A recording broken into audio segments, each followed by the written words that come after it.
ವೆಂಕಟಪತೇರ್ವಿಷ್ಣೋಃ ಪರಾಂ ಪ್ರೇಯಸಿ ತದ್ವಕ್ಷಸ್ಥಲ ನಿತ್ಯವಾಸ ರಸಿಕಾಂ ತತ್ಕ್ಷಾಂತಿ ಸಂವರ್ಧಿನಿ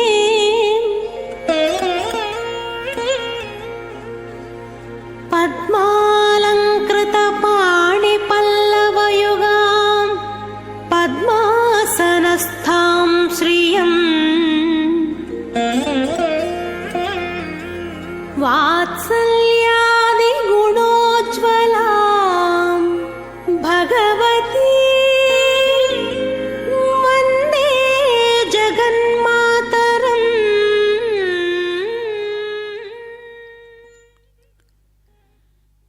ಕ್ಷೀರಸಾಗರ ಸಮುದ್ಭವೆಯಾದ ಮಹಾಲಕ್ಷ್ಮಿಯು ಪದ್ಮ ಸರೋವರದಲ್ಲಿ ಮತ್ತೊಮ್ಮೆ ಆವಿರ್ಭವಿಸಿ ಜಗತ್ ಕಲ್ಯಾಣಕ್ಕಾಗಿ ದೇವತೆಗಳ ಒಳಿತಿಗಾಗಿ ಕ್ಷೀರಸಾಗರದಲ್ಲಿ ಆವಿರ್ಭವಿಸಿದಂತೆಯೇ ಕಲಿಯುಗದ ಭಕ್ತಜನರ ಉದ್ಧಾರಕ್ಕಾಗಿ ಕಲಿಯುಗದಲ್ಲಿ ಪದ್ಮ ಸರೋವರದಲ್ಲಿ ಪದ್ಮಾವತಿ ಎನ್ನುವ ಹೆಸರಿನಿಂದ ಆವಿರ್ಭವಿಸಿದ್ದಾಳೆ.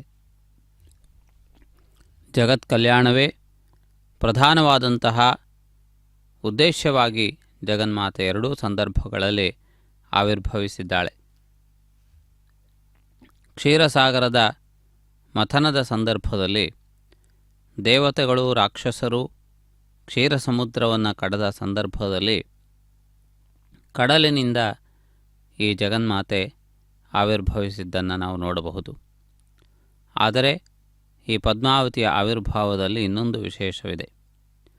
ಸಾಕ್ಷಾತ್ ಮಹಾವಿಷ್ಣುವೇ ಶ್ರೀನಿವಾಸನಾಗಿ ಪದ್ಮ ಸರೋವರದ ತಟದಲ್ಲಿ 12 ವರ್ಷಗಳ ನಿರಂತರವಾದ ನಿರೀಕ್ಷಣೆಯನ್ನು ಮಾಡಿದ ಫಲವಾಗಿ ವೈಕುಂಠಲಕ್ಷ್ಮಿಯಾಗಿರುವ ಮಹಾಲಕ್ಷ್ಮಿಯು ಈ ಸ್ಥಾನದಲ್ಲಿ ಸುವರ್ಣ ಪದ್ಮದಲ್ಲಿ ತಾನು ಪ್ರಕಾಶಿತಳಾಗಿದ್ದಾಳೆ.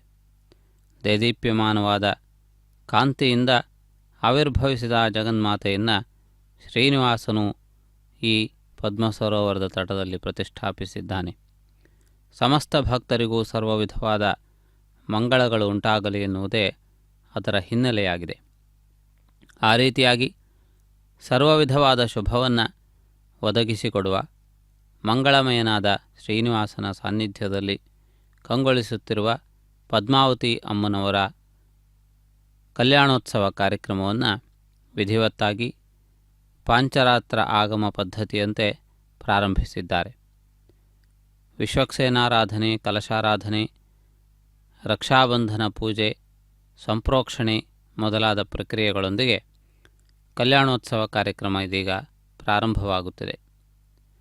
ಪದ್ಮಾವತಿ ದೇವಿಯನ್ನು ವಿವಿಧ ಅಲಂಕಾರ ಭೂಷಿತೆಯನ್ನಾಗಿ ಮಾಡಿರುವ ವೈಭವವನ್ನು ತಾವು ಗಮನಿಸುತ್ತಿದ್ದೀರಿ. ಸುವರ್ಣ ಪೀಠದಲ್ಲಿ ವಿರಾಜಿತಳಾಗಿ ಅನೇಕ ಆಭರಣಗಳಿಂದ ಸುಶೋಭಿತಳಾಗಿ ಭಕ್ತರನ್ನು ಅನುಗ್ರಹಿಸುತ್ತಿದ್ದಾಳೆ. ಅಂತಹ ಜಗನ್ಮಾತೆಯ ದಿವ್ಯಾನುಗ್ರಹವನ್ನು ಭಕ್ತರು ಪಡೆದು ಕೃತಾರ್ಥರಾಗುವಂತೆ ಶ್ರೀ ವೆಂಕಟೇಶ್ವರ ಭಕ್ತಿ ಚಾನಲ್ ಈ ಕಾರ್ಯಕ್ರಮವನ್ನು ಪ್ರತ್ಯಕ್ಷವಾಗಿ ಪ್ರಸಾರ ಮಾಡುತ್ತಿದೆ. ಅರ್ಘ್ಯಪಾದ್ಯಾದಿ ಸೇವಾ ವಿಧಿಗಳನ್ನು ನಿರ್ವರ್ತಿಸಿ ಮುಂದೆ ನಡೆಯುವಂತಹ ಪ್ರಕ್ರಿಯೆಗಳನ್ನು ನಾವು ಗಮನಿಸುತ್ತಾ ಕೃತಾರ್ಥರಾಗೋಣ. ಇದೀಗ ಕಲಶಪೂಜಾ ವಿಧಿಯನ್ನು ನಿರ್ವಹಿಸುತ್ತಿದ್ದಾರೆ. ಗಂಗಾ, ತುಂಗಾ, ಕಾವೇರಿ, ಯಮುನೆ, ಸರಸ್ವತಿ ಮೊದಲಾದ ದಿವ್ಯ ನದಿಗಳನ್ನು ಆಹ್ವಾನಿಸಲಾಗುತ್ತದೆ.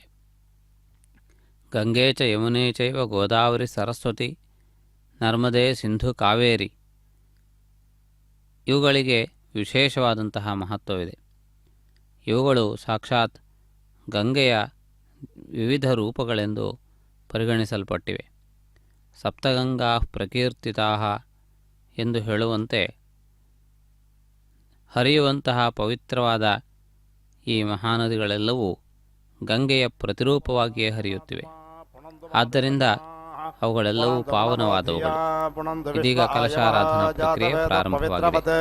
ಪವಿತ್ರೇಣ ಪುನಾಹಿಮಾ ಶುಕ್ರೇಣ ದೇವದೇದ್ಯತ್ ಅಗ್ನೇ ಕ್ರತ್ವಾ ಕ್ರತೋ ಗುಮ್ರಣೋ यत्ते पवित्रमर्चुषे अग्ने विततमन्तरां ब्रह्मतेन पुनीमहे उभाभ्यां देवसवितः पवित्रेण सवेन च इदं ब्रह्म पुनीमहे वैश्वदेवे पुनते देव्यागात् यस्य बह्वे स्तन्वो वेदपृष्ठाः तया मदन्तसमाद्येषो वयज्ञस्यामपतयोरयेनां वैश्वानरो रश्मिभिर्मा पुनातु वातप्राणेन शिरोमयो भोः द्यावा पृथिवे पयसा पयोभिः ऋतावरे यज्ञे मा पुनेतां बृहद्भिः सवितस्त्रभिः वरिष्ठैर्देवमन्मभिः अग्ने दक्षेः पुनाहिमा येन देव अपुणत येनापो दिव्यङ्गसा येन दिव्येन ब्रह्मणा इदं ब्रह्म पुनेमहे यः पापमाने रध्यते ऋषिभिः सम्भृतगुं रसं सर्वगुं सपोतमस्नाते सुदितं मातरिष्वना पावमानेर्योद्यते ऋषिभिः सम्भृतगुं रसं तस्मै सरस्वते दुहे क्षीरगुं सर्पिर्मधोदकं पावमाने स्वस्तयनेः सुदुर्गाहि वयस्वतेः ऋषिभिः सम्भृतो रस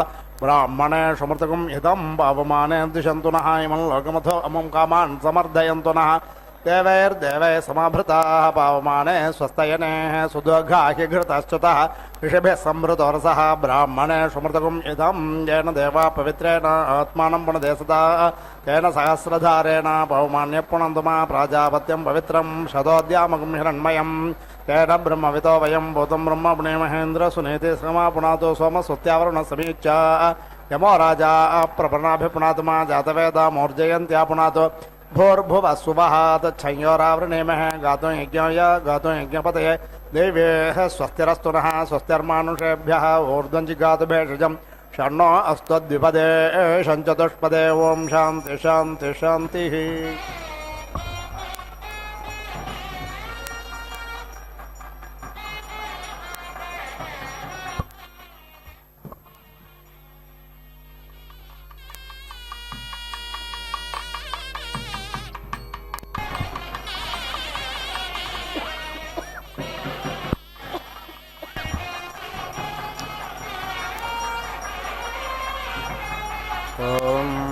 ध्रुवक्षेदर्ध्रुवयो ध्रुवासद्ध्रुवयो निमासे दशादुय उग्यस्य केतुं प्राथमञ्जोषाणाश्विना द्वर्यो सादयतामिह त्वा कुलायिने कृतवाते पुरं दिस्यो नैसे दशदने पृथिव्याः भित्वाः रुद्रापसवो गृणन्त्विमां ब्रह्मा पेपेः सौभगायाश्विना द्वर्यो सादयतामिह त्वा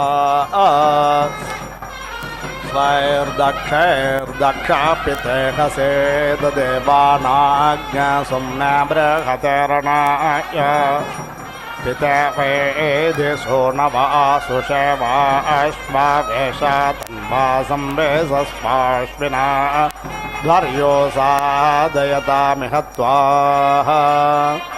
पृथिव्याः पुरेशमस्यप्सो नामतां त्वा विश्वे अभिगृह्णन्तु देवाः स्तोमपृष्ठा घृतवतेहसे दप्रजावदस्मै द्रविणाय जस्वाश्विना द्वर्यो सादयतामिह त्वा आदित्यास्त्वा पृष्ठे सादयाम्यन्तरिक्षस्य धर्त्रे विष्टम्भनेन्दिशामधिपत्नीं भुवनानाम् ऊर्मिर्द्रप्सो पामासि विश्वकर्मातर्षेरश्विना ध्वर्यो सादयतामिह त्वा आदित्यास्त्वा पृष्ठे सादयाम्यन्तरिक्षस्य धर्त्रीं विष्टम्भनेन्दिशामधिपत्नीं भुवनानाम् ऊर्मिर्द्रप्सो अपामासि विश्वकर्मातर्षेरश्विना द्वर्यो सादयतामिह त्वा शुक्रश्च शुचश्च ग्रीष्माः ऋतो अग्नेरन्तश्लेषोऽसे कल्पेः तान् यावाः पृथिवी कल्पन्तामाप ओषधय कल्पन्तामग्नयः पृथङ् मम ज्येष्ठ्याः यसव्रताः ये अग्नय समानसोऽन्तराद्या वा पृथिवी इमे ग्रैष्माः ऋतो अभिकल्पमाना इन्द्रमिव देवा अभिसंवेशन्तु तया देवतायाङ्गिरस्वध्रुवे सेदतम् सजोर्ऋतुभिः सजोर्विदाभिः सजोर्देवैः सजोर्देवैर्वायो नादैः अग्नये त्वा वैश्वानरायाश्विना द्वर्योऽसाः दयतामिह त्वा सजोर्ऋतुभिः सजोर्विदाभिः सजो वसुभिः सजोर्देवैर्वायो नादैः अग्नये त्वा वैश्वानरायाश्विना द्वर्योऽसाः दयतामिह त्वा सजोर्ऋतुभिः सजोर्विदाभिः सजोरुद्रैः सजोर्देवैर्वायो नादैः अग्नये त्वा वैश्वानरायाश्विना द्वर्योऽसाः दयतामिह त्वा सजोर्ऋतुभिः सजोर्विदाभिः सजोरादित्यैः सजोर्देवैर्वायो नादैः अग्नये त्वा वैश्वानरायाश्विना द्वर्योऽसाः दयतामिह त्वा सजोर्ऋतुभिः सजोर्विदाभिः सजोर्विश्वैर्देवैः सजोर्देवैर्वायो नादैः अग्नये त्वा वैश्वानरायाश्विना द्वर्योऽसाः दयतामिह त्वा प्राणं मे बाह्यपानं मे पाहि व्यानं मे पाहि चक्षुर्मे चक्षुर्म उर्व्या विभाहि श्रोत्रं मे श्लोकय अपः पिण्डौषधेर्जन्मद्विपादवचतुष्पात् पाहि दिवो वृष्टिमेरया मूर्धावयः प्रजापतिश्छन्दक्षत्रं वयोमयन्दं छन्दाः पिष्टं भावयोधिपतिश्छन्दो विश्वकर्मा वयः परमेष्ठि छन्दाः वस्त्ववयोः विफलं छन्दो वृष्टिर्वयो विशालं छन्दाः पुरुषो वयस्तन्त्रं छन्दो व्याघ्रो वयोनाः दृष्टं छन्दाः सिंहो वयश्चतिश्छन्दः पष्टवाट्वयो बृहते छन्दाः उक्षावयः ककुत्छन्दा ऋषभो वयः सतो बृहते छन्दाः अनड्वान्वयः पङ्क्तिश्छन्दो धेनुर्वयो जगते छन्दाः त्रविर्वयस्तृष्टुप्छन्दो दित्यवाट्वयो विराट् छन्दाः पञ्चाविर्वयो गायत्रे छन्दत्रिवत्सो वय उष्णिक्छन्दाः तुर्यवाट्वयोः नुष्टुप्छन्दो लोकं प्रणता अस्येन्द्रं विश्वाः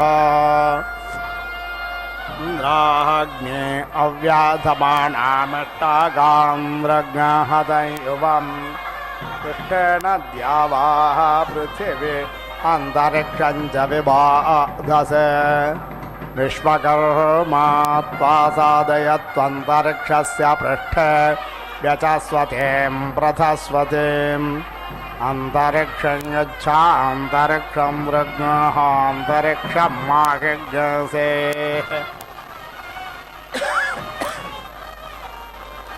विश्वस्मै प्राणाय अपानाय यानाय दानाय प्रतिष्ठाय चरित्राय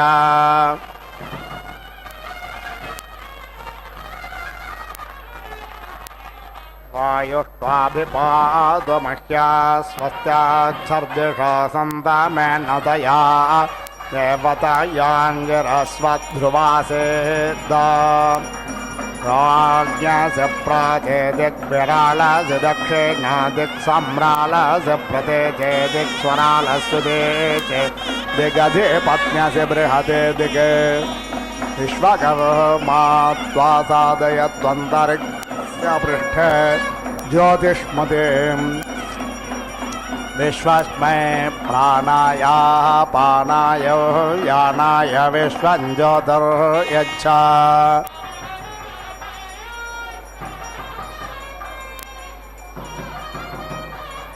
वायुष्ठेधिपतिस्तया देवतयांगिरस्वध्रुवासेदा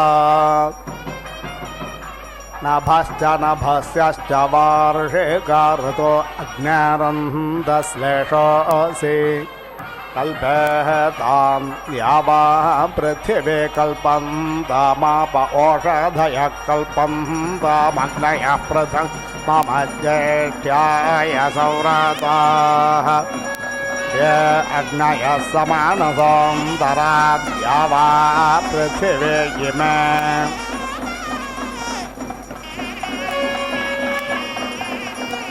वार्षिकाऋतो अभिकल्पमाण इन्द्रामिव देवा अभिसंवेशन्तु तया देवतायांगिरस्वध्रुवे सेदतम् विषश्चोर्जश्च शारदाऋतो अग्निरन्धश्लेषोऽसि कल्पेतां यावा पृथिवी कल्पन्तामाप ओषधयः कल्पन्तामग्नयः पृथङ् मम ज्येष्ठ्याय सौरताः ये अग्नयः समानसोऽन्तराद्या वा पृथिवी इमे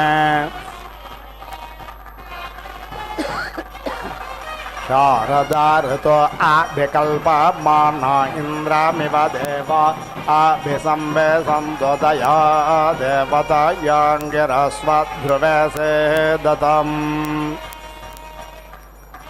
आयुर्मे पाहि प्राणं मे बाह्यपानं मे बाह्यव्यानं मे पाहि चक्षुर्मे पाहि श्रोत्रं मे पाहि वाचं मे पिण्डमनोः मे जिह्वात्मानं मे पाहि ज्योतिर्मे यच्छ माच्छन्दः प्रमाच्छन्दः प्रतिमाच्छन्दो अस्त्रेवयच्छन्दः पङ्क्तिश्छन्द उष्णिच्छन्दः बृहते छन्दो नुष्टुप्छन्दो विराट्छन्दो गायत्रे छन्दः दृष्टुप्छन्दो जगते छन्दः पृथिवी छन्दोऽन्तरिक्षं छन्दोऽद्योश्छन्दः समाश्छन्दः नक्षत्राणिश्छन्दो वाक्छन्दः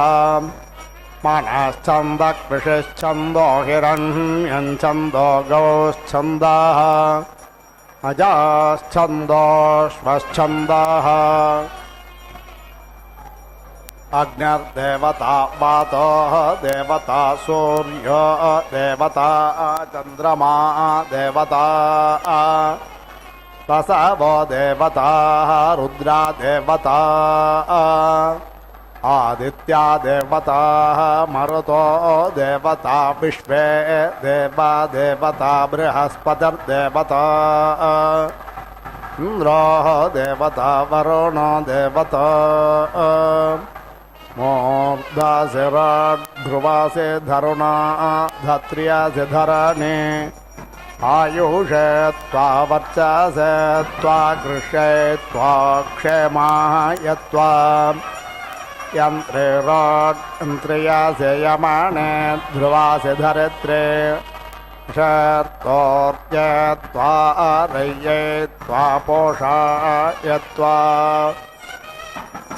लोकं प्रणता अस्येन्द्रं विश्वाः आशस्त्रवृद्धान्तः पञ्चदशो व्योमा सप्तदशो धरुण एकविज्ञास प्रतोर्तिरष्टादशः तपो नवदशोऽभिवर्तः स विज्ञासो वर्षो द्वाविज्ञासः संवरणस्त्रयो विज्ञासो योनिश्चतुर्विज्ञासः गर्भाः पञ्चविज्ञास ओजस्त्रनवक्रतो रेकत्रिज्ञास प्रातिष्ठा त्रयस्त्रिज्ञेशो ब्रध्नस्य विष्टपञ्चतुस्त्रिज्ञेशः नाकषट्त्रिज्ञेशो विवर्तो अष्टाचत्वारिज्ञेशो धार्त्रं च दुष्टोमः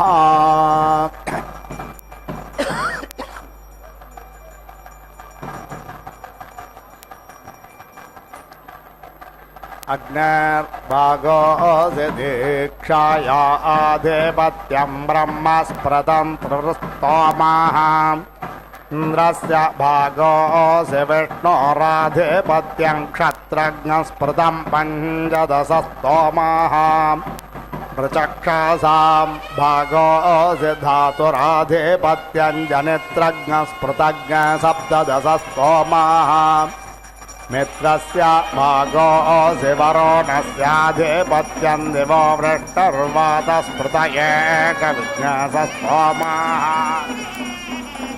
असोऽर्णां भागोऽसि रुद्राणामाधिपत्यं चतुष्पास्पृतं चतुर्विज्ञासस्तोमः आदित्यानां भागोऽसि मरुतामाधिपत्यं गर्भास्पृता पञ्चविज्ञासस्तोमः अदितेर्भागोऽसि पूष्ण आधिपत्यमोजस्पृतं त्रिनवस्तोमः देवस्य सवितुर्भागोऽसि बृहस्पतिराधिपत्यज्ञ समे च दिशस्पृताश्च दुष्टोमस्तोमः यवानां भागोऽस्य यवानामाधिपत्यं प्रजास्पृताश्च दुश्चत्वारिज्ञासस्तोमः प्रभूनां भागोऽसि विश्वेषां देवानामाधिपत्यं भूतज्ञस्पृतं त्रयस्त्रिज्ञासस्तोमः सहश्च सहस्यश्च हेमन्तिका ऋतो अग्निरन्तश्लेषोऽसि कल्पेतां यावा पृथिवी कल्पन्तामाप ओषधयः कल्पन्तामग्नयः पृथङ् मम ज्येष्ठ्याय सौरतोः ये अग्नयः समानसोऽन्तराद्यावा पृथिवी इमे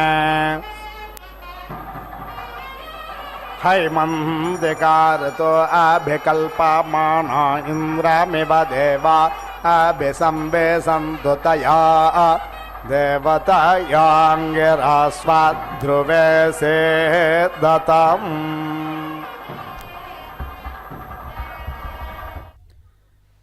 ಕಲ್ಯಾಣೋತ್ಸವ ಕಾರ್ಯಕ್ರಮಕ್ಕೆ ಸಂಬಂಧಪಟ್ಟಂತೆ ಮಾಂಗಲ್ಯ ಪೂಜಾದಿ ಪ್ರಕ್ರಿಯೆಗಳನ್ನು ತಾವು ವೀಕ್ಷಿಸಿ ಕೃತಾರ್ಥರಾಗುವಂತಹ ಸಮಯ ಸನ್ನಿಹಿತವಾಗುತ್ತಿದೆ. ಕನ್ಯಾದಾನ ಪ್ರಕ್ರಿಯೆಯನ್ನು ಅರ್ಚಕರು ನಿರ್ವಹಿಸುತ್ತಾ ಪರಮಾತ್ಮನ ದಿವ್ಯವಾದಂತಹ ವೈಭವವನ್ನು ತಿಳಿಯಪಡಿಸುವ ಶ್ಲೋಕಗಳನ್ನು, ವಧುವಾದ ಮಹಾಲಕ್ಷ್ಮಿಯ ವೈಭವವನ್ನು ತಿಳಿಯಪಡಿಸುವ ವಿವಿಧ ಶ್ಲೋಕಗಳನ್ನು ಈ ಸಂದರ್ಭದಲ್ಲಿ ಹಾಡಲಾಗುತ್ತದೆ. ವಧುವರರಿಬ್ಬರೂ ಗುಣಗಳಲ್ಲಿ, ಗಾಂಭೀರ್ಯದಲ್ಲಿ, ಐಶ್ವರ್ಯದಲ್ಲಿ ಸಮಾನರು ಎನ್ನುವಂತಹ ರೀತಿಯಲ್ಲಿ ಇಬ್ಬರ ವೈಶಿಷ್ಟ್ಯಗಳನ್ನು, ವೈಭವಗಳನ್ನು ತಿಳಿಯಪಡಿಸಲಾಗುತ್ತದೆ. ವಿವಾಹವೆನ್ನುವುದು ಸಮಯೋರೇವ ಶೋಭತೆ ಎನ್ನುವ ಮಾತಿದೆ. ಅಂದರೆ ವಧುವರರಿಬ್ಬರೂ ಸರಿಸಮಾನವಾದ ಗುಣ ಸ್ವಭಾವಗಳನ್ನು ಹೊಂದಿದ್ದಾಗ ಮಾತ್ರ ಆ ವಿವಾಹವು ಹೆಚ್ಚು ಸಾಫಲ್ಯವನ್ನು ಕಾಣುತ್ತದೆ. ಆದ್ದರಿಂದಾಗಿ ಇಂತಹ ಮಹತ್ವಪೂರ್ಣವಾದಂತಹ ಒಂದು ಪ್ರಕ್ರಿಯೆಯನ್ನು ತಿಳಿಯಪಡಿಸುತ್ತಾ ಪರಮಾತ್ಮನ ಹಾಗೂ ಮಹಾಲಕ್ಷ್ಮಿಯ ವೈಭವಗಳನ್ನು ಈ ಸಂದರ್ಭದಲ್ಲಿ ಹಾಡಿ ಹೊಗಳಲಾಗುತ್ತದೆ. ಕನ್ಯಾದಾನ ಪ್ರಕ್ರಿಯೆಯನ್ನು ಆ ನಂತರದಲ್ಲಿ ಭಕ್ತರ ಪರವಾಗಿ ನಿರ್ವಹಿಸಲಾಗುತ್ತದೆ. ಭಕ್ತರು ಈ ಕಲ್ಯಾಣೋತ್ಸವ ಕಾರ್ಯಕ್ರಮದ ಕನ್ಯಾದಾತೃಗಳು. ಪರಮಾತ್ಮನಿಗೆ ಆ ಜಗನ್ಮಾತೆಯನ್ನು ಧಾರೆ ಎರೆದು ಕೊಡುವಂತಹ ವಿಶೇಷವಾದ ಸೌಭಾಗ್ಯವನ್ನು ಈ ಸಂದರ್ಭದಲ್ಲಿ ಪಡೆಯುತ್ತಾರೆ. ಈ ಕಲ್ಯಾಣೋತ್ಸವ ಕಾರ್ಯಕ್ರಮದ ಮಾಂಗಲ್ಯ ಧಾರಣೆ ಮೊದಲಾದ ಪ್ರಕ್ರಿಯೆಗಳು ಇದರ ನಂತರ ನಡೆಯುವ ಕ್ರಿಯೆಗಳಾಗಿವೆ. ಆದ್ದರಿಂದ ಸೀತಾ ಸ್ವರೂಪಿಣಿಯಾಗಿ, ರುಕ್ಮಿಣಿಯಾಗಿ, ಪದ್ಮಾವತಿಯಾಗಿ ಅನೇಕ ಯುಗಗಳಲ್ಲಿ ಅವತರಿಸಿ ಭಕ್ತರನ್ನು ಅನುಗ್ರಹಿಸಿದ ಜಗನ್ಮಾತೆಯ ವೈಭವವನ್ನು ಶ್ಲೋಕರೂಪದಲ್ಲಿ ಹೇಳಲಾಗುತ್ತದೆ.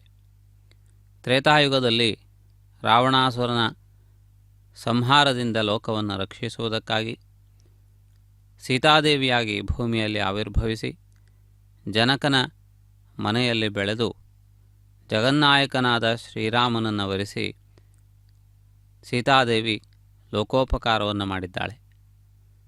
ಅದೇ ರೀತಿಯಲ್ಲಿ ಕೃಷ್ಣಾವತಾರದಲ್ಲಿ ಭೀಷ್ಮಕ ಮಹಾರಾಜನ ಪುತ್ರಿಕೆಯಾಗಿ ರುಕ್ಮಿಣಿ ಎನ್ನುವ ಹೆಸರಿನಿಂದ ಆವಿರ್ಭವಿಸಿ ಲೋಕೋತ್ತರವಾದಂತಹ ವೈಭವವನ್ನು ಧರ್ಮ ಪ್ರತಿಷ್ಠಾಪನೆಗೆ ನಿಂತಹ ಶ್ರೀಕೃಷ್ಣನಿಗೆ ಸತಿಯಾಗಿ ಪೂಜಿತಳಾಗಿದ್ದಾಳೆ. ಅದೇ ರೀತಿಯಲ್ಲಿ ಕಲಿಯುಗದಲ್ಲಿ ಪದ್ಮಾವತಿ ಎನ್ನುವ ಹೆಸರಿನಿಂದ ಆವಿರ್ಭವಿಸಿ ಶ್ರೀನಿವಾಸನ ಇಷ್ಟಸಖಿಯಾಗಿ, ಶ್ರೀನಿವಾಸನ ಹೃದಯ ವಿಹಾರಿಣಿಯಾಗಿ ಭಕ್ತಜನರನ್ನು ಅನುಗ್ರಹಿಸುತ್ತಾ ಕಲಿಯುಗದಲ್ಲಿ ಇಂದಿಗೂ ಪ್ರತ್ಯಕ್ಷವಾದಂತಹ ತನ್ನ ಮಹಿಮೆಯನ್ನು ತಿಳಿಯಪಡಿಸುತ್ತಾ ವಿರಾಜಮಾನಳಾಗಿದ್ದಾಳೆ. ಅಂತಹ ಜಗನ್ಮಾತೆಯ ದಿವ್ಯವಾದಂತಹ ಕಲ್ಯಾಣೋತ್ಸವ ಕಾರ್ಯಕ್ರಮದ ಕನ್ಯಾದಾನ ಪ್ರಸಂಗವನ್ನು ತಾವೇ ಸಂದರ್ಭದಲ್ಲಿ ವೀಕ್ಷಿಸಿದ್ದೀರಿ. ಧಾರಾ ಎಂದು ಕರೆಯಲ್ಪಡುವಂತಹ ಒಂದು ವಿಶೇಷವಾದ ಪ್ರಕ್ರಿಯೆಯೊಂದಿಗೆ ಈ ಕಾರ್ಯಕ್ರಮವನ್ನು ಪೂರ್ಣಗೊಳಿಸಿದ್ದಾರೆ. ಬ್ರಹ್ಮಾ ಸೃಜ್ಯತ ಬ್ರಹ್ಮಣಸ್ಪತಿರಧೇಪತಿರಾಸೇತ್ ಪಂಚಭೇರಸ್ತುವತ ಭೂತಾನ್ಯ ಸೃಜ್ಯಂತ ಭೂತಾನಾಂ ಪತಿರಧೇಪತಿರಾಸೆ ಸಪ್ತಭೇರಸ್ತುವತ ಸಪ್ತರ್ಷಯೋ ಸೃಜ್ಯಂತ ಧಾತಾಧಿಪತಿರಾಸೇತ್ ಸಪ್ತದಶಭೇರಸ್ತುವತ ಗ್ರಾಮ್ಯಾ ಪಶವೋ ಸೃಜ್ಯಂತ ಬೃಹಸ್ಪತಿರಧೇಪತಿರಾಸೇನ್ನವದಶಭೇರಸ್ತುವತ ಶೂದ್ರಾರ್ಯಾ ಸೃಜ್ಯೇತ ಮಹೋರಾತ್ರೆ ಅಧಿಪತ್ನಿ ಆಸ್ತಾಂ ಏಕವಿಘ್ನಸತ್ಯಾಸ್ತ್ವತೈಕಶಫಾ ಪಶವೋ ಸೃಜ್ಯಂತ ವರುಣೋಧಿಪತಿರಾಸೆ ತ್ರಯೋ ವಿಘ್ನಸತ್ಯಾಸ್ತ್ವತ ಕ್ಷುದ್ರಾ ಪಶವೋ ಸೃಜ್ಯಂತ ಕೂಷಾಧಿಪತಿರಾಸೇತ್ ಪಂಚವಿಘ್ನಸತ್ಯಾಸ್ತ್ವತಾರಣ್ಯಾ ಪಶವೋ ಸೃಜ್ಯಂತ ವಾಯುರಧಿಪತಿರಾಸೇತ್ ಸಪ್ತವಿಘ್ನಸತ್ಯಾಸ್ತ್ವತ ಯಾವಾಹ ಪೃಥಿವೇ ಏತಾಂ ವಸವೋ ರುದ್ರಾದಿತ್ಯಾ ಅನುವ್ಯಾ ಯಜ್ಞಸ್ತ ಏವಾಧಿಪತಯ ಆಸನ್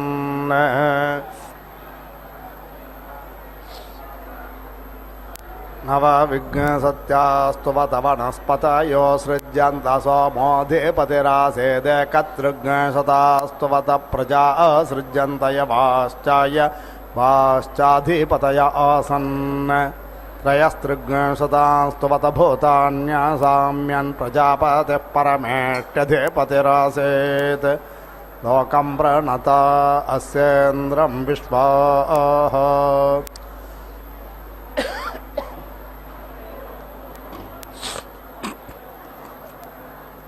ಏಕಯಸ್ತುವತ ಪ್ರಜಾ ಅಧೀಯಂತ ಪ್ರಜಾಪತಿರಧಿಪತಿರಾಸೇತ್ ಅಗ್ನೇಃ ಜಾತಾನ್ ಪ್ರಣೋದಾನ ಸಪತ್ನಾನ್ ಪ್ರತ್ಯಜಾತಾನ್ ಜಾತವೇದೋ ನುದಸ್ವ ಅಧೀನೋ ಬ್ರೋಹಿ ಸುಮನ್ನಾ ಲಗ್ನಸ್ತವಶ್ಯಾಮಶರ್ಮಗ್ನಸ್ತ್ರಿವರೋಧ ಉದ್ಭೌ ಸಹಸಾ ಜಾತಾನ್ ಪ್ರಣೋದಾನ ಸಪತ್ನಾನ್ ಪ್ರತ್ಯಜಾತಾನ್ ದಜಾತವೇದಃ ಅಧೀನೋ ಬ್ರೋಹಿ ಸುಮನಸ್ಯ ಮಾಹಾನೋ ವಯಜ್ಞಸ್ಯಾಹಮಪ್ರಣೋದಾನ ಸಪತ್ನಾಃ ಷೋಳಸೆ ಸ್ತೋಮವೋಜೋ ದ್ರವೇಣಂ ಚತುಶ್ಚತ್ವಾರ್ಗ್ನಸಸ್ತೋಮೋ ವಚ್ಚೋ ದ್ರವೇಣಂ ಅಗ್ನೇಃ ಪುರೇಷಮಸ್ಯಪ್ಸೋ ನಾಮತಾನ್ ತ್ವಾ ವಿಶ್ವೇ ಅಭಿಗೃಹಣಂತು ದೇವಾಃ ಸ್ತೋಮ ಪೃಷ್ಠಾ ಘೃತವತೀಹಸೇದ ಪ್ರಜಾವದಸ್ಮೇ ದ್ರವಿಣಾಯ ಜಸ್ವ ಏವಶ್ಚಂದೋ ವರೇವಶ್ಚಂದೋ ವಯಶ್ಚಂದೋ ವಯಸ್ಕೃಚ್ಛಂದಃ ವಿಸ್ಪರ್ಧಾಚ್ಛಂದೋ ವಿಶಾಲಂಛಂದಶ್ಚತಿಶ್ಚಂದೋ ದೂರೋಹಣಂಛಂದಃ तन्त्रच्छन्दो अङ्काङ्कञ्छन्दः रश्मिनाः सत्याय सत्यञ्जन्वप्रेते न धर्मञ्जन्वा अन्वित्यादिवादिवञ्जन्व सन्धिनान्तरिक्षेणान्तरिक्षञ्जन्वा प्रतिधिना पृथिव्या पृथिवेञ्जन्व वृष्टम्बेन वृष्ट्या वृष्टिञ्जन्वा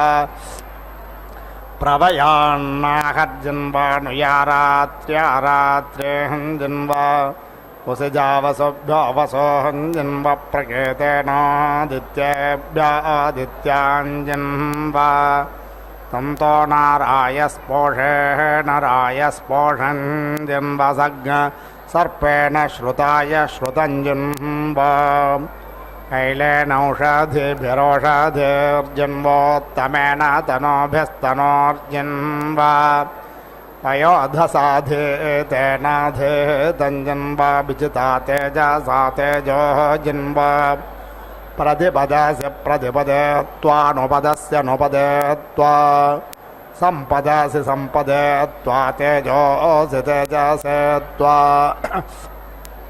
त्रिवृदासि त्रिवृते त्वा प्रवृदासि प्रवृते त्वा विवृदासि विवृते त्वा सवृदासि सवृते त्वा आक्रमास्याक्रमाय त्वा सङ्क्रमासि सङ्क्रमाय त्वा उत्क्रमास्युत्क्रमाय त्वोत्क्रान्तिरस्युत्क्रान्ते त्वा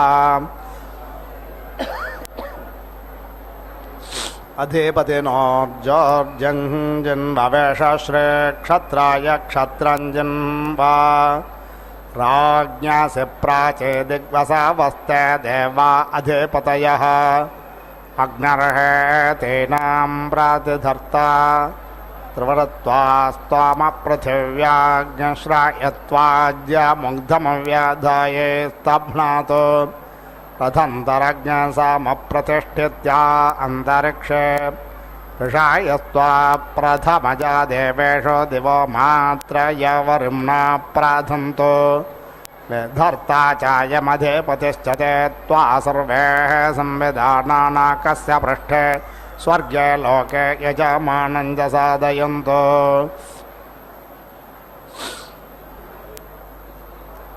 विरालसि दक्षिणादिग्रुद्रास्ते देवा अधिपतयः इन्द्रो हेतीनां प्रतिधर्ता पञ्चदशस्त्वामः पृथिव्याग्नश्रायतो प्रओगमुग्धमव्याधाये स्तभ्नात् बृहत्सामप्रतिष्ठित्या अन्तरिक्षे ऋषायस्त्वा प्रथमजा देवेषु दिवो मात्राय वरिम्ना प्राधन्तो विधर्ता चायमधिपतिश्च ते त्वा सर्वे संविधानानाकस्य पृष्ठे स्वर्गे लोके यजमानञ्च साधयन्तो सम्रालस्य प्रतीचेदिगादित्यास्ते देवा अधिपतयः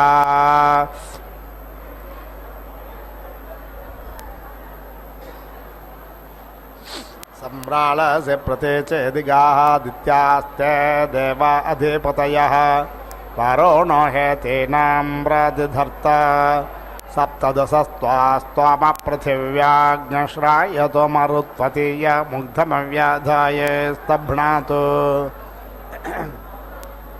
वैरूपज्ञसामप्रतिष्ठित्या अन्तरिक्षे ऋषायस्त्वा प्रथमजा देवेषु दिवो मात्राय वरिम्ना प्राधन्तो विधर्ता चायमधिपतिश्च ते त्वा सर्वे संविधानानाकस्य पृष्ठे स्वर्गे लोके यजमानञ्च साधयन्तो स्वरालस्य देहे चेदिं मरुतस्ते देवा अधिपतयः सोमो हेतीनां प्रतिधर्ता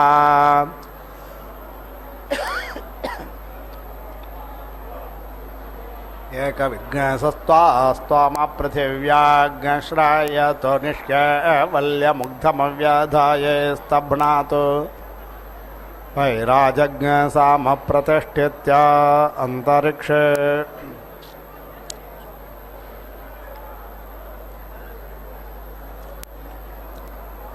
ऋषयस्त्वा प्रथमजा देवेषु दिवो मात्रया वर्म्णा प्रथन्तो विधर्ता चायमधिपतिश्च ते त्वा सर्वे संविधानानाकस्य पृष्ठे स्वर्गे लोके यजमानं च साधयन्तु अधिपत्न्यस्य बृहते दिग्विश्वे ते देवा अधिपतयः बृहस्पतिर्हेतीनां प्रतिधर्ता तृणवत्रयस्त्रिज्ञसौ त्वा स्तोमो पृथिव्याग्निश्रायतां वैश्वदेवाग्निमारुते उग्धे अव्याधाये स्तभ्नीतां शाक्वररैव ते सामाने प्रतिष्ठित्या अन्तरिक्षे ऋषयस्त्वा प्रथमजा देवेषु दिवो मात्रया वर्म्णा प्रथन्तो विधर्ता चायमधिपतिश्च ते त्वा सर्वे संविधानानाकस्य पृष्ठे स्वर्गे लोके यजमानं च साधयन्तु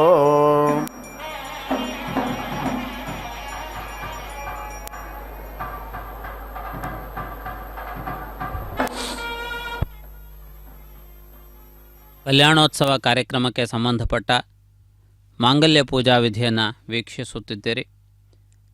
ಮಂಗಳಮಯಿಯಾದ ಜಗನ್ಮಾತೆಯ ದಿವ್ಯವಾದ ಕಲ್ಯಾಣೋತ್ಸವ ಕಾರ್ಯಕ್ರಮಕ್ಕೆ ಸಂಬಂಧಪಟ್ಟಂತೆ ಮಾಂಗಲ್ಯ ಪೂಜಾ ಕಾರ್ಯಕ್ರಮವನ್ನು ನಿರ್ವಹಿಸುತ್ತಿರುವುದನ್ನು ಗಮನಿಸುತ್ತಿದ್ದೀರಿ. ಮಹಾಲಕ್ಷ್ಮಿಯು ಸಮಸ್ತ ಭಕ್ತಜನರಿಗೆ ಅಷ್ಟೈಶ್ವರ್ಯಗಳನ್ನು ಅನುಗ್ರಹಿಸುತ್ತಾಳೆ. ದೇವಿಯ ಆರಾಧನೆಯನ್ನು ಗೈದು ದೇವಿಯು ಸುಪ್ರಸನ್ನಳಾದ ಸಂದರ್ಭದಲ್ಲಿ ದರಿದ್ರನೂ ಕೂಡ ಮಹತ್ತರವಾದ ವೈಭವವನ್ನು ಪಡೆಯುತ್ತಾನೆ. ಶ್ರೀಮದ್ ಭಾಗವತದ ಕುಚೇಲೋಪಾಖ್ಯಾನದಲ್ಲಿ ಒಂದು ಸುಂದರವಾದಂತಹ ಸಂದರ್ಭವಿದೆ. ಆಗರ್ಭ ದಾರಿದ್ರ್ಯವನ್ನು ಅನುಭವಿಸುತ್ತಿರುವ ಶ್ರೀಕೃಷ್ಣನ ಸಹಪಾಠಿಯಾದ ಕುಚೇಲನು ತನ್ನ ಪತ್ನಿಯ ಒತ್ತಾಯದ ಮೇರೆಗೆ ಶ್ರೀಕೃಷ್ಣನನ್ನು ನೋಡುವುದಕ್ಕಾಗಿ ದ್ವಾರಕಾನಗರಕ್ಕೆ ಆಗಮಿಸುತ್ತಾನೆ. ಆ ಸಂದರ್ಭದಲ್ಲಿ ಶ್ರೀಕೃಷ್ಣನು ಅವನನ್ನು ಅಸಾಧಾರಣವಾದಂತಹ ಮರ್ಯಾದೆಗಳೊಂದಿಗೆ ಅವನನ್ನು ಪೂಜಿಸುತ್ತಾನೆ. ಶ್ರೇಷ್ಠವಾದಂತಹ ತಾನು ಕುಳಿತುಕೊಳ್ಳುವ ಆಸನದಲ್ಲಿ ಕುಳ್ಳಿರಿಸಿ ಪಾದಗಳನ್ನು ತೊಳೆದು ಆ ನೀರನ್ನು ತನ್ನ ಶಿರಸ್ಸಿನ ಮೇಲೆ ಪ್ರೋಕ್ಷಣೆಯನ್ನು ಮಾಡಿಕೊಳ್ಳುವುದರ ಮೂಲಕ ತನ್ನ ವಿಶೇಷವಾದಂತಹ ಆದರವನ್ನು ಶ್ರೀಕೃಷ್ಣ ತಿಳಿಯಪಡಿಸಿದ್ದಾನೆ. ಅದರಂತೆಯೇ ಶ್ರೀಕೃಷ್ಣನು ಬಂದಿರುವ ತನ್ನ ಮಿತ್ರನ ದಾರಿದ್ರ್ಯವನ್ನು ಹೋಗಲಾಡಿಸುವುದಕ್ಕಾಗಿ ಆ ಕುಚೇಲನಿಂದ ಸ್ವಲ್ಪ ಪ್ರಮಾಣದ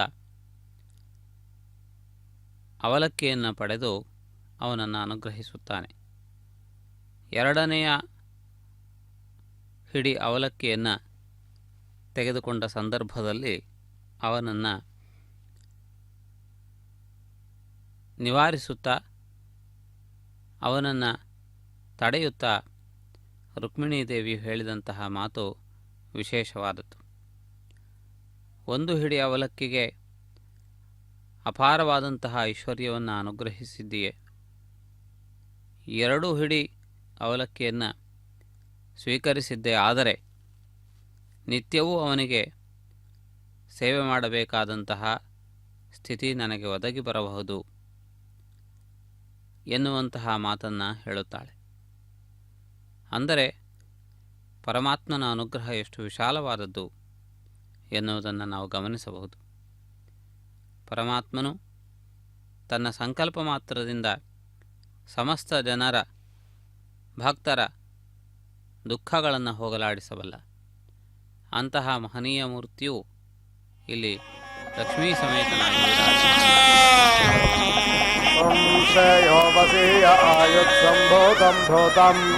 ಚಿತ್ರಕೇತಪ್ರಭಾನಾಭಾನ್ ಸಂಭಾನ್ ಜ್ಯೋತಿಷ್ಮಾಗ್ನಸ್ತೇಜಸ್ವಾನಾದಮಗ್ನಸ್ತಪನ್ನಮಿತಪನ್ನ ರೋಚನ ರೋಚಮಾನ ಶೋಭನ ಶೋಭಮಾನ ಕಲ್ಯಾಣ.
అదే శ్రీ వెంకటపతి అలమేలు మంగయును కదిసి ఉన్నారు తమకమున పెండ్లికిని.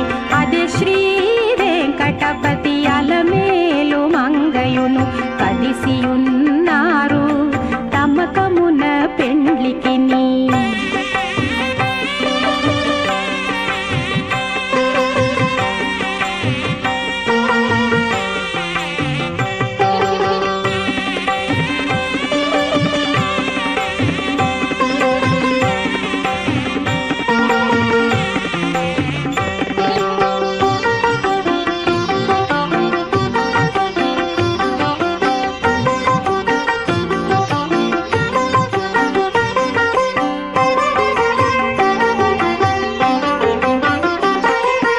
బాసికములు కట్టరో పై పై దంపతులకు శేషపాలందియరో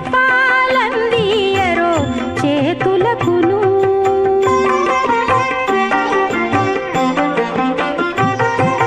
బాసికములు కట్టరో పై పై దంపతులకు శేషపాలందియరో చేతులకును. సూసకాల పేరంటాండ్లు శోభాన పాడరో సూసకాల పేరంటాండ్లు శోభాన పాడరో మోసపోక ఇట్టే ముహూర్తమడుగరో. అదే శ్రీ వెంకటపతి అలమేలు మంగయును కదిసియున్నారు తమకమున పెండ్లికిని.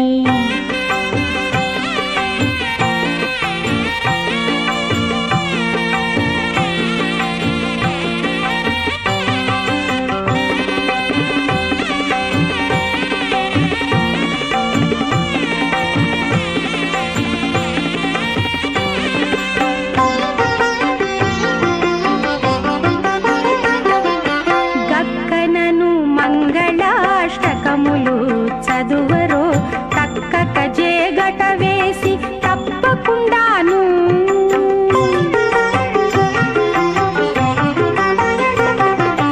గక్కనను మంగళాష్టకములు చదువరో తక్కక జేగట వేసి తప్పకుండాను.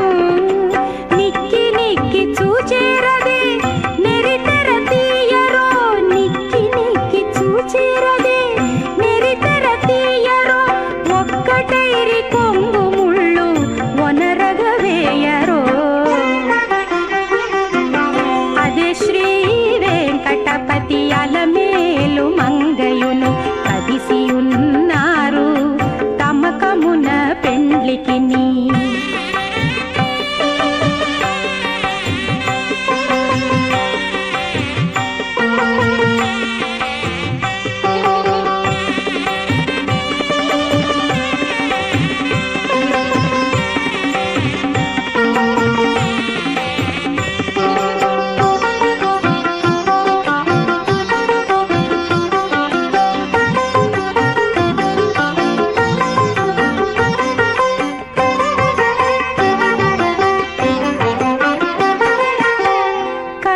కంకణదారములను కట్టరో ఇద్దరికిని సుంకుల పెండ్లి పీట కూర్చుండ పెట్టరో.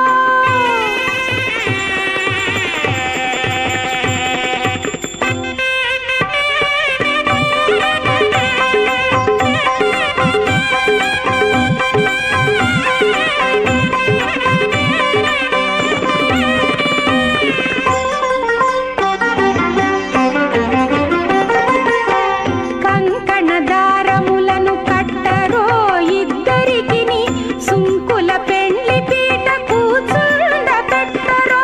లంకె శ్రీ వెంకటేశ్వర అలమేలు మంగను లంకె శ్రీ వెంకటేశ్వర అలమేలు మంగను దీవించి అంకెల పాన్పు మీద అమరించరో. అదే శ్రీ వెంకటపతి అలమేలు మంగయును కదిసియున్నారు తమకమున పెండ్లికిని. అదే శ్రీ వెంకటపతి అలమేలు మంగయును కదిసియున్నారు.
एकयास्तुवत प्रजाधीयन्त प्रजापतिरधिपतिरासीत् पञ्चभिरस्तुवत भूतान्यसृज्यन्त भूतानां पतिरधिपतिरासीत्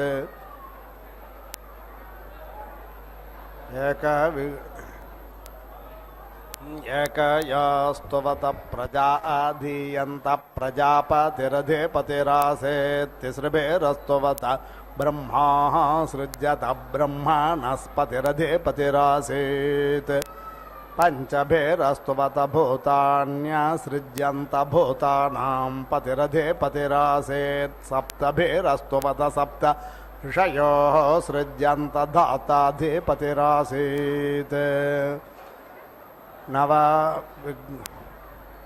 नवभिरस्तुवत पितरो सृज्यन्त सोमोऽधिपतिरासीदेकतृग्सदास्तुवत प्रजा सृज्यन्त यवाश्चाधिपतय आसन् शुक्रज्योतिश्च चित्रज्योतिश्च सत्यज्योतिश्च ज्योतिष्माग्नश्च शुक्रश्चारतपाश्चात्यग्हाः एदृञ्चान्यादृञ्च सदृञ्च प्रते सदृञ्च मितश्च सम्मेतश्च सभराः ऋतजिच्च सत्यजिच्च सेनजिच्च सुषेणश्च अन्ते मित्रश्च दूरे अमित्रश्च गणः ऋतश्च सत्यश्च ध्रुवश्च धरुणश्च दर्ता च विधारयः ईदृक्षाः स एतादृक्षाः स ओषुणः सदृक्षाः स प्रते सदृक्षाः स एतन् मितासश्च सम्मेतासो नो अद्य सभारसो मरुतो यज्ञे अस्मिन् स्वता वाग्नश्च प्रघासे च सान्तपनश्च गृहमेधी च लीले च साके च ज्येषे इन्द्रं देवेर्विशोः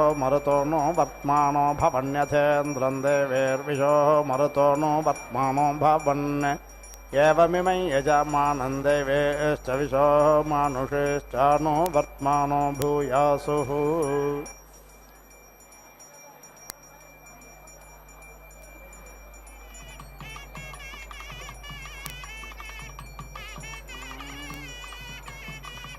मिदं विष्णुर्विचक्रमे त्रेदानितदे पदं समोढमस्य पागुं सुरे ॐ पूर्णाहुतिमुत्तमां जुहोति सर्वं वै पूर्णाहुतिः सर्वमेवाप्नोति अथो इयं वै पूर्णाहुतिः अस्यामेव प्रतिष्ठति ॐ नारायणाय विद्महे वासुदेवाय धीमहि तन्नो विष्णुप्रचोदयात् स्वाहा ॐ महादेव्यै च विद्महे विष्णुपत्न्यै च धीमहि तन्नो लक्ष्मी प्रचोदयात् स्वाहा ఈయల మేల్మంగా